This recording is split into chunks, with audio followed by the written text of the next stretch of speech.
A giant in Canada's energy sector is moving to the United States. Quite a bombshell announcement from Encana, at one time the largest company in Canada, the most profitable company in Canada, and even to this day, the second largest producer of shale gas, has announced that it's going to redomicile to the United States. The reason, according to CEO Doug Suttles, is very simple. Encana, which is going to be named Oventive after shareholders approve the move, needs access to American capital and American investment, which it just isn't getting as a Canadian headquartered company. Now, this is not out of nowhere. The company has been Americanizing itself for quite some time.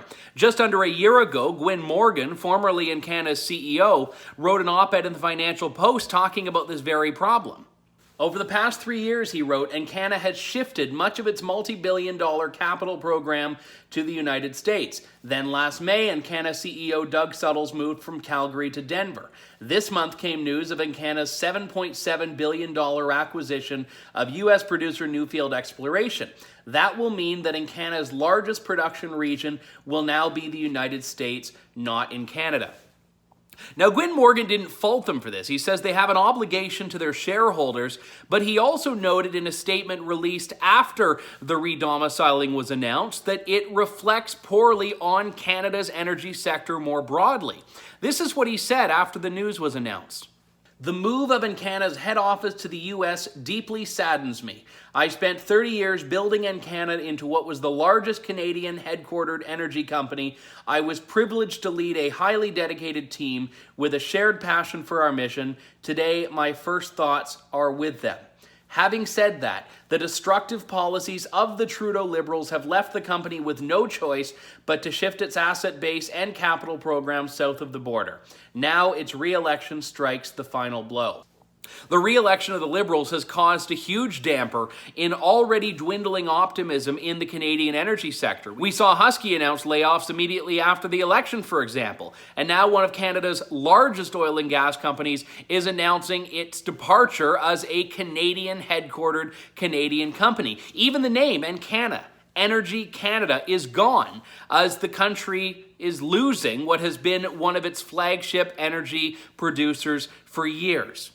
The challenge here, of course, is that no one should have optimism in the energy sector under Justin Trudeau. We have re-elected in Canada a prime minister who says he wants to phase out the oil sands.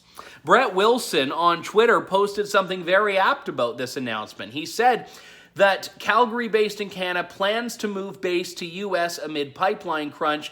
Calgary loses, Alberta loses, Canada loses, NDP wins, Green wins, alarmism wins. Who pays the bills? The answer is that all Canadians are footing the bill when it comes to shoddy energy policy because we're the ones that have to deal with our decreasing ability to be an energy independent country and, more importantly, to be a country that attracts foreign investment.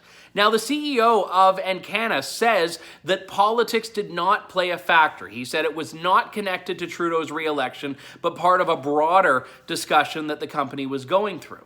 Doug, I'm glad you clarified that because I think some people are going to be listening to you or watching this today and wondering whether or not this decision coming so quickly after the federal election in this country had anything to do with the political environment in this country.